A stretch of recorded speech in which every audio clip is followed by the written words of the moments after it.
Hello and welcome to Beyond the Noise, the podcast series from PRWeek UK. I'm PRWeek's Deputy Editor Siobhan Holt. On this week's episode, we're going to discuss what freelancers want from PR employers. I'm joined by two freelancers. Our guests today are Karolina Throssell and Kate Lamb. Thanks both for joining me. No problem. Lovely to be here. Okay, I'm going to jump straight in. So could you both just give us a brief history of your career in PR and comms and then explain why you made the decision to go freelance? Probably actually like most people in PR, I didn't actually start off wanting to be a PR person. I actually studied journalism as a degree and I did some work for some magazines before moving into PR for house building, property, and then technology and tourism. So a bit of a wide mix. But the reason why I went freelance was actually due to family circumstances. My youngest son is autistic and he was put on a part-time timetable at school, and just working and school issues and challenges, those two were not going to weren't going to work. So I decided to go freelance in 2020, which, as everyone might remember, is when the pandemic hit.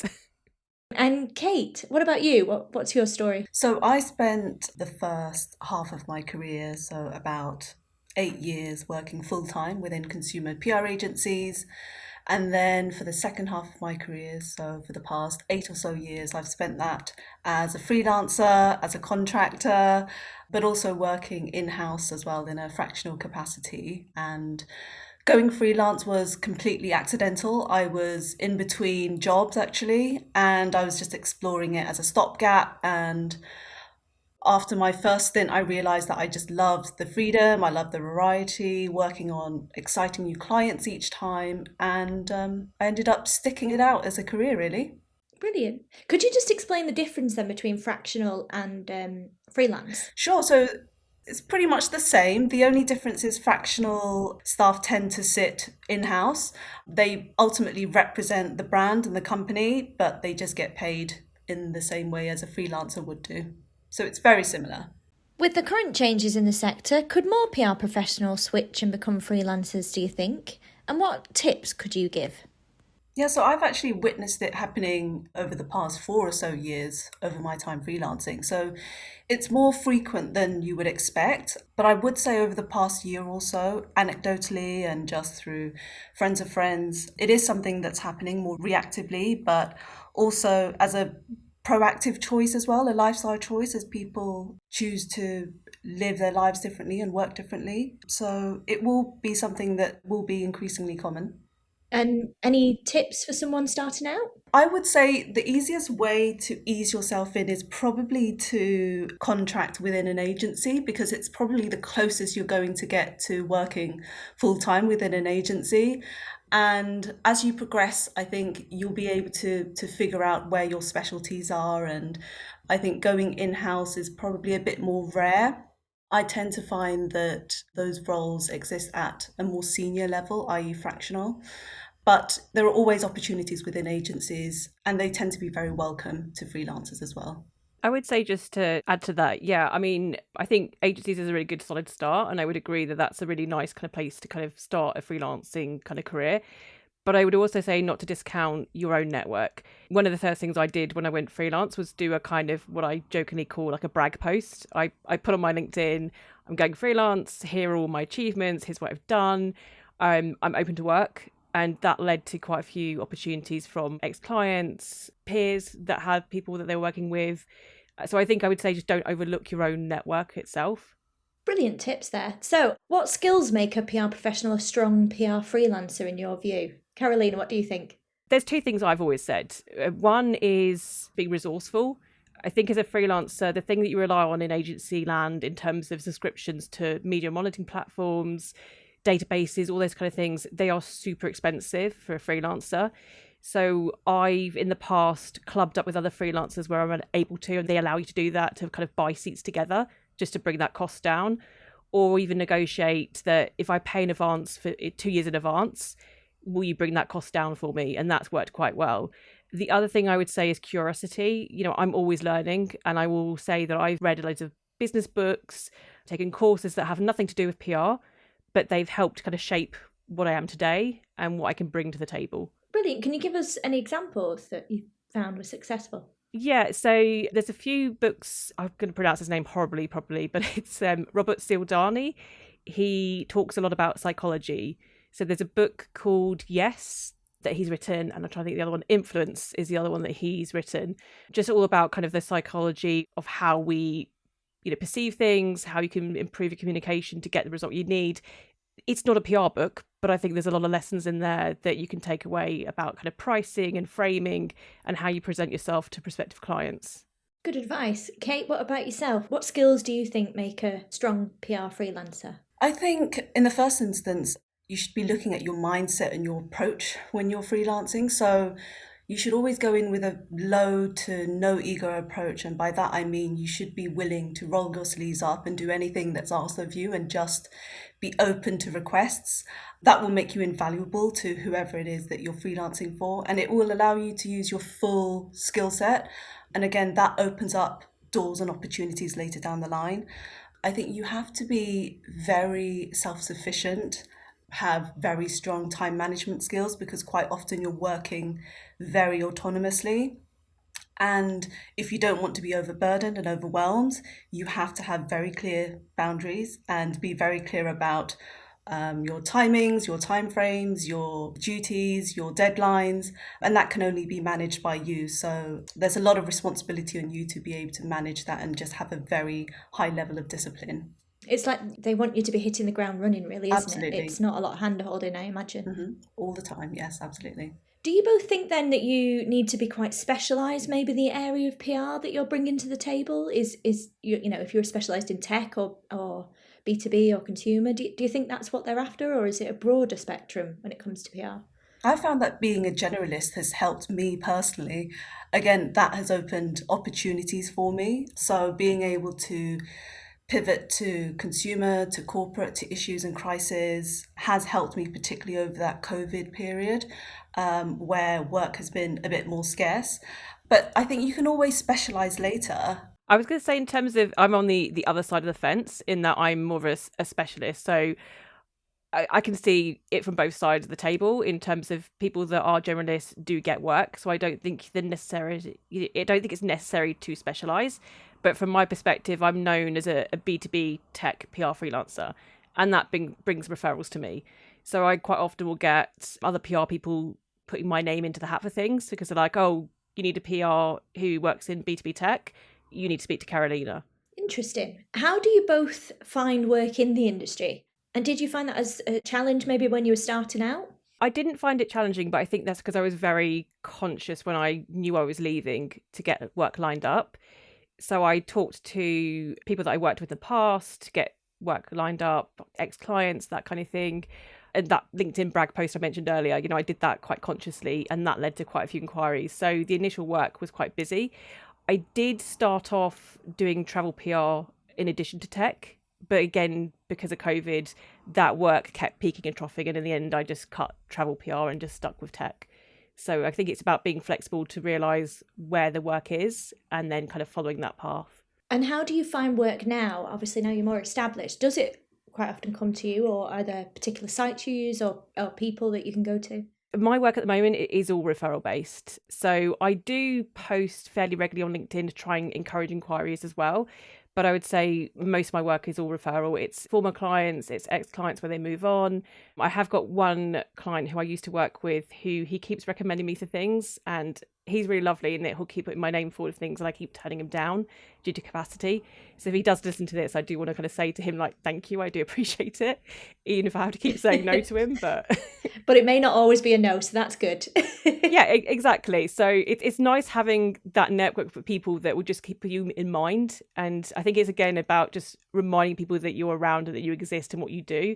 That time might come when that work does maybe quieten down and you have got capacity, and you just don't want to kind of stop marketing yourself in case you need that capacity to be filled back up again. Yeah. And what is the sweet spot, would you say, on the number of clients or projects that you're working on to make sure that it's balanced? I'm getting better at this because I used to say yes to everything when I started and then realised I was burning myself out by saying yes to everything. So I found the sweet spot is typically like 3 to 4 clients. But again, I usually work more directly with end clients than agencies. And it's just how the referrals have worked for me in the past. And what makes you think, I really want to work with this agency or PR team, as you say there? The main thing I look at is if the project is exciting. Like, do I feel like I can get excited about this? Because if I'm going to be pitching a journalist, I don't want to be faking that enthusiasm. I want to actually be honest in that this is something I believe in, passionate about, feel like it's making a difference. And then the other thing I would say is that chemistry. I think that's really important. It works both ways. I want to work with a client who respects my time, but also respects what I'm bringing to the table. If I want to give them advice on something or how we're going to get a result, I want them to trust that I know what I'm talking about. I don't want them to try and get me to pitch something that I know isn't newsworthy. And if I say to them it's not newsworthy, they'll trust that instinct and they'll listen, basically. And what about you then, Kate? How do you find work in the industry? Did you find it a challenge when you started out? I think I was quite lucky because I jumped straight into agency contracting and I felt that there was quite a solid pipeline at the time, and I think there still is. What I found more difficult was going out and seeking clients, my own personal clients. I had to be really proactive. I had to tap into my network. After contractual clauses had ended, I was able to work with previous clients. And then I was able to get work quite regularly through recommendations. So the work builds up quite naturally once you're able to get your foot in the door. It should be fairly straightforward bringing in new clients. And similarly, what makes you think, oh, I really want to work with that agency or PR team? I would say the work is the most important driver for me. Being able to work on exciting clients with big budgets, with great activations and campaigns, and being able to deliver something at the end of it that I can be proud of is always going to be the thing that drives me towards agencies, really. And then recently, have you noticed any trends in some of the type of projects that you've been working on? Anything that stands out? I would say that what I'm seeing is that there's a lot of kind of tenderness more towards projects. So I've had quite a few inquiries recently where it's been kind of project based as opposed to doing like a long-term retainer. But equally, I will prioritize retainers because it's work that you kind of compounds as you develop and work with that client over time. You get to know them better. It becomes more easier to pitch them because you understand them much better. So for me, it's about those long-term commitments rather than short-term projects because it makes the work easier and makes it more fun. Have you noticed that trend as well, Kate? Yes, absolutely. So I found that in previous years, the freelancing stints were a lot longer. And in more recent years, it has actually reduced to a few weeks sometimes if you're very focused on the sell-in. But anecdotally, clients are moving towards project-based work. And I think that will probably mirror how agencies and brands hire as well. Can I move on then to ask more about price structure? How much should you be charging for your work? How is the price structure for freelance work? Could you give us some guidance? So I find that day rates tend to work best within agencies and in-house, and there normally is a set range anyway, and you could always go to recruiters and they are happy to give you the range for your level and your level of expertise. If you're going to personal clients, that's a little bit trickier. I tend to price according to projects and the value that I provide. So I'll normally price up what those potential outputs would be when delivering a project, and I'll just price a project fee against that. And that way it helps with transparency, it helps to prevent scope creep, and it gives the client a very clear indication of what you're doing and the value that they get. And in terms of terms, I tend to request 50/50 payment terms. So personal clients don't tend to argue with that. It's very standardized. And of course, it protects you as the freelancer and it saves you so much time and stress later down the line. With agencies, I think I'm fairly comfortable that they are willing to pay. It usually always is in arrears. And that's quite a standard way of working within agencies and in-house. Excellent. Karolina? Yeah, I mean, I would echo what Kate said. It's so dependent on the client in terms of scoping out what they need, what they want. I do LinkedIn ghostwriting supports. I offered consultancy around the sales teams on how they can better use their LinkedIn for getting prospects. And then you've got your traditional PR in terms of just media relations, pitching, op-ed ideation, all those different things that make up a PR program. So it massively varies depending on what the client wants. But I think that flexibility is also why you work with a freelancer, right? so you can scale up, scale down what your needs are. And then I also will bring in other freelancers if it's a bigger project and we need different people involved. The one thing I would say, just when it does come to rates though, and I guess this is more from a perspective of just when clients are thinking about what a day rate might be if they were hiring on a day rate basis. And I know this isn't normally the case, but I think people need to bear in mind that freelancer rate is taking into account, VAT, it's taking into account taxes, holidays, all sort of things. But I think for a PR person as well, it's also taking into account those expenses. So that's subscriptions to newspapers, magazines, databases, all those things that make up that rate. So if a freelancer feels like they're expensive sometimes, it's not a simple case of that's the fee that they're charging and that's their whole take-home rate. There's other factors that should be considered. And then the working relationship. Do you guys prefer to be treated as an external expert or a member of the team when you're appointed? Me personally, I quite like it when people bring me in as a member of the team. That's not to say it's a case of me going to the office and meeting with them. That can be part of it. But it's more about just bringing me into those conversations early so I can plan and prep for them, rather than thinking of me as like an afterthought. Because otherwise that's where the best work gets done. If they think about, oh, let's make sure Karolina is brought in on this early so she knows what she's doing. So when they bring me in as part of a team, it just means that I'm better equipped to see what's coming up and then to do the best for that client. And for me, I like a balance of both. So it really depends on the company that I'm working for. So where I appreciate being treated as an external expert is when there's potential for scope creep. So when there's an awareness that time will affect my income, that's very much appreciated. And as a result, people tend to be more considerate of your time and requests that they make after hours. But in terms of collaboration and the work, it's really important that you consider me a part of your team and where possible, give me access to the tools and the files and the resources that I need, as you would do with an internal member of staff. It helps to make the work better, it helps the team to gel better, and ultimately it just sets you up for success in the best way. Brilliant. I wonder sometimes, have you ever noticed that it can feel like you're brought in as a last minute resource, maybe rather than a planned one? Is that a situation sometimes? I think that's very common within agencies, but it's expected. And for me, it's okay. As long as you're given the best briefing, an adequate briefing about your status within that team and your role and your need to deliver and decent deadlines and timelines, then I think it's acceptable. It's absolutely fine. Your job as a freelancer is as a stopgap, ultimately. I think I find that less so these days in terms of bringing in last minute, but I think that's more in case of I'm also kind of quite conscious of my time and the time it takes to do certain things. So if I had a client who came to me and said, we've got this press release we want to send out, we want to get it to go live next week by Tuesday, and that's like 1 day's notice, I'm going to probably turn that project down because I'm going to say it's not enough time for me to be successful.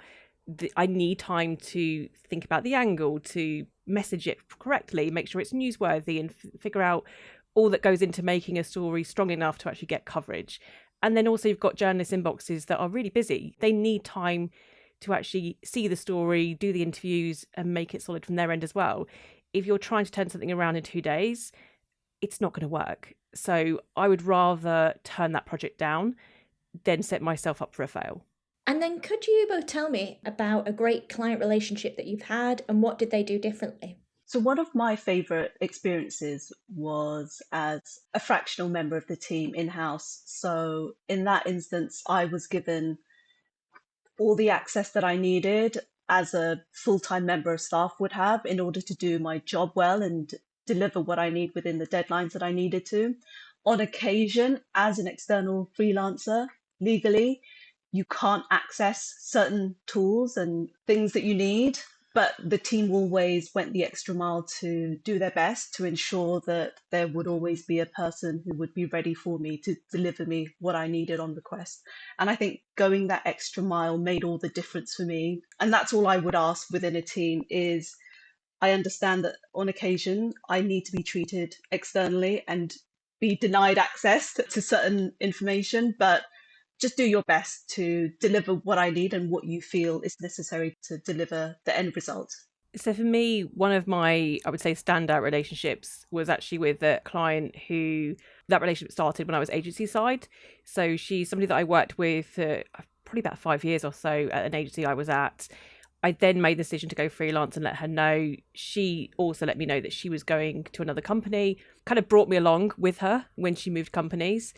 But what made her kind of different to other people that I've worked with is that she always had my back. She would bring me into speed as to what was happening in the business, be really super respectful of my time, to the point where I had a event that I was going to with them, and she sort of basically had a go at me for undercharging and told me to put my price up, which is a really lovely thing to do. But again, because it's against her business, maybe they need to be kind of saving money and the rest of it. But it's lovely that she was advocating for me.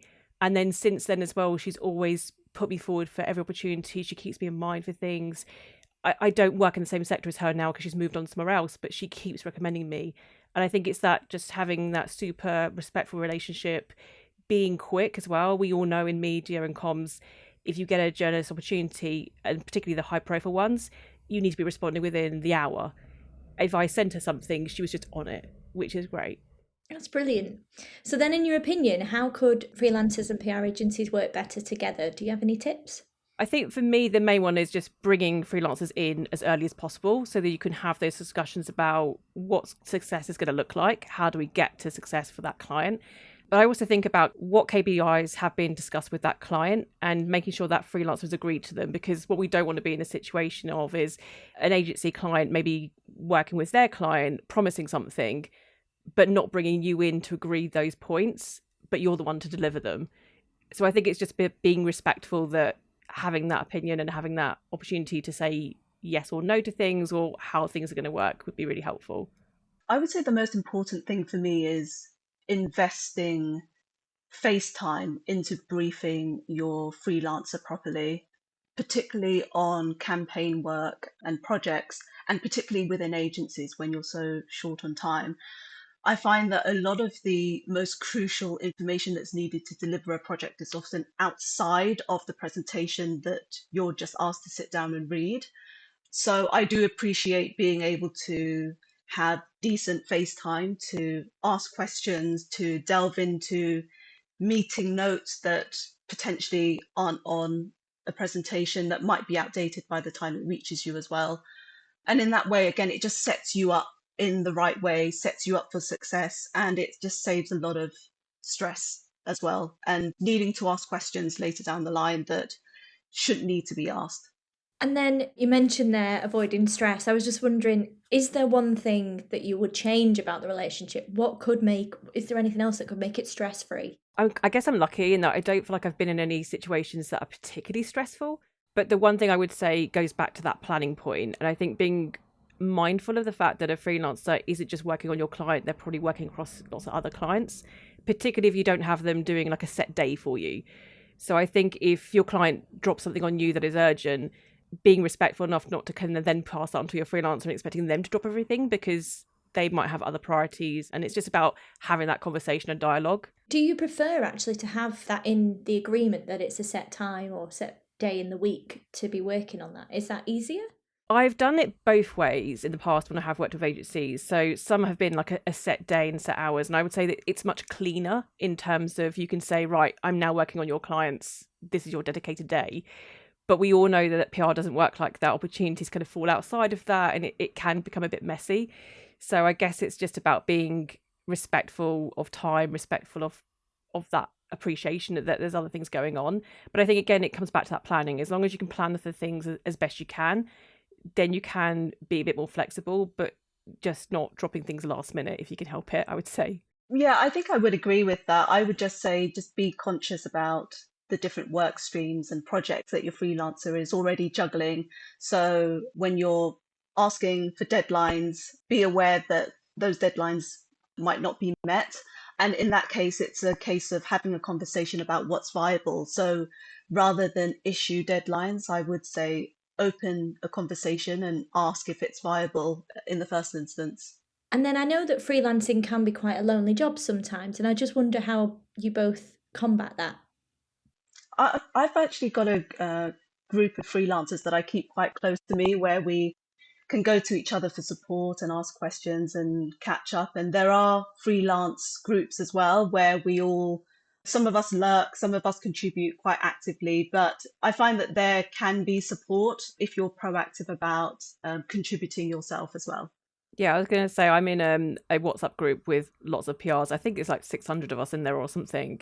It's probably the same one actually that Kate mentioned, but it's a really lovely community because we're all kind of empathizing with each other about challenges or difficulties or sharing contacts, and it's just a nice non kind of competitive space. What I found when I went kind of freelance was how supportive everybody is of your work and what you're doing. And is there any networking groups that maybe you'd recommend to both sides, that maybe agencies or in-house could come and find some new talent or people could connect? There's a Facebook group which is freelance PR's jobs. It's linked to another kind of company called PR Calvary. And the guy that runs that is often kind of putting up jobs and opportunities, and it's linked to that Facebook group. So for people that are looking for work opportunities, I would say that's probably quite a good resource to use. I personally haven't used it just because I haven't needed to in terms of getting opportunities, but I know other people that do. I'm in the same Facebook group. There are actually two.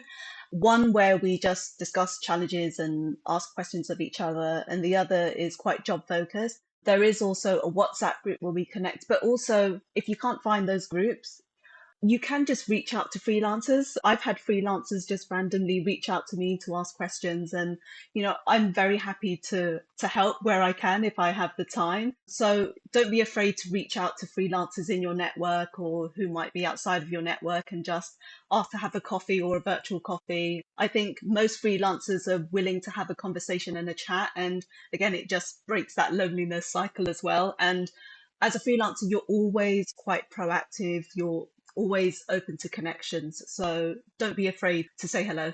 I would also echo that, but it's about being kind of generous with your time as well. So one of the first things when I did go freelance was I asked friends who were freelance for tips, for advice, and they were super helpful in that initial journey.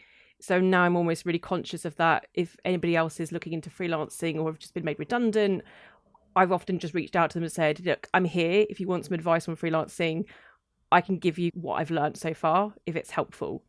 I just feel like that paying it forward is something that is really worthwhile doing because I know that helped me when I started freelancing.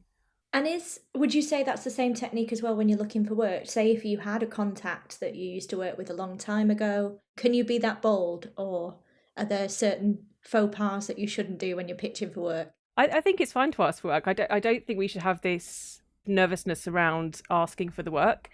If it's in your wheelhouse, you can do a good job of it, why not? And a lot of the time, clients and people are willing to hear from you and they're willing to be open to an introduction, and you never know where it might lead. So just saying hello, and you don't have to be so explicit about asking for work. Sometimes just a polite hello and consider me if there's anything in future will do the trick sometimes. And then finally then, what would your top tip be for someone that is starting out as a freelancer? If you could give one key tip, what would it be? I think we've talked about this before, but boundaries and being intentional with your time. So being explicit about the way that you work, what you enjoy doing and how to get the best out of you, and just being quite honest about that, I think is probably the main thing I would say. I would say just turn to another freelancer. There usually is always someone in your network that you can have a quick coffee with, and that way you can ease into any questions that you might have more easily, and they might open doors for you. They might make introductions to make that entry a lot easier, and it obviously just always helps to have a friendly voice and face on the other side. So just be open, make connections, and start off your journey with a couple of friends to help you on your way. If I can add one final tip, it would be just to be your own cheerleader. I think we become a bit too humble sometimes in celebrating our own successes, and the whole point about being a freelancer is that you need to be visible to get the work. So if you're not visible enough celebrating your achievements and what you're doing, nobody is going to find you to hire you. Some really strong advice there. Thank you both. Well, that's all we have time for this week. Thanks so much to Karolina and Kate for coming on PRWeek's podcast, and thank you for listening, and bye for now.